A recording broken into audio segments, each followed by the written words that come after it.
Hello guys, short video lang tayo. Paano nga ba mag engine brake sa ating mga scooter? Ang engine brake ay ginagamit natin para mag slow down ng kusa ang mga motor natin. Pinipigilan ng makina ang mga motor natin na gumulong ng mabilis, lalo pag tayo ay mga nasa pababang kalsada. Mamaya pagdaan natin sa isang pababang kalsada dito, papakita natin mamaya kung paano nag-e-engage ang engine brake.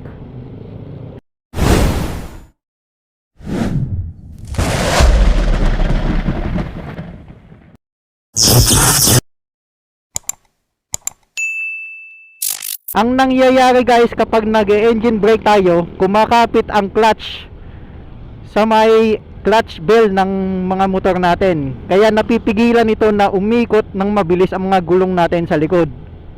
Yun ang dahilan para mag-slow down tayo kahit hindi tayo pumipiga sa ating mga preno.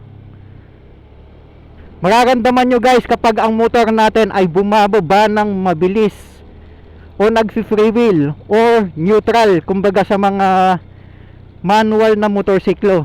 Mabilis ang pagbaba, kaya tayo gumagamit ng engine brake. Example guys, dito sa pababang kalsada na ito, papakita ko sa inyo dito kung paano tayo mag-engine brake. Mararamdaman nyo guys habang kayo ay pababa, mabilis ang paggulong ng inyong mga motor. Kaya ang nangyayari, piga tayo ng piga sa mga preno natin. Ang gagawin natin para mag-engage ang engine brake, pigain nyo lang itong throttle, pigain nyo lang ng konti para kumapit ang clutch sa clutch bell, para mag-slow down tayo kahit tayo ay hindi pumipiga sa preno.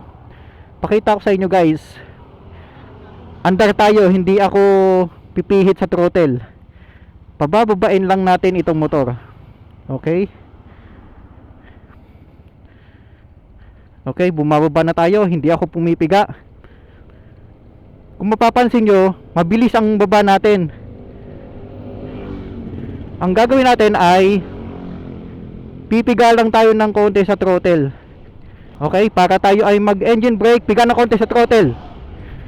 Ayun, kung narinig nyo guys, mayroong vroom vroom, may ganung tunog sa makina. Kaya tayo ay nag-slow down ng kaunti. Example number 2 guys, engine brake tayo. Okay, baba tayo, hindi ako magto-throttle, hindi ako magsi-linear door, hindi tayo nakapiga sa preno. Engine brake, piga ng konti.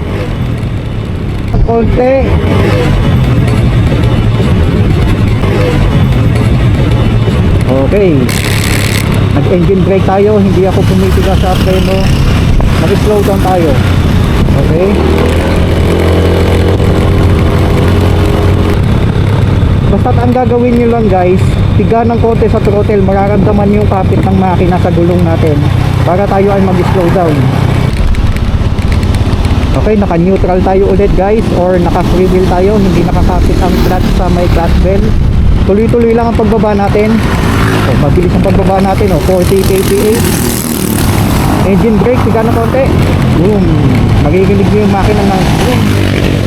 Okay, nag-slow down tayo konti. Ganun lang kadali ang pag-engine brake guys. Applicable ito para sa mga beginners natin na bago lang sa pagmumotor. Sana may natutunan kayo guys sa short video na ito. Ride safe sa ating lahat.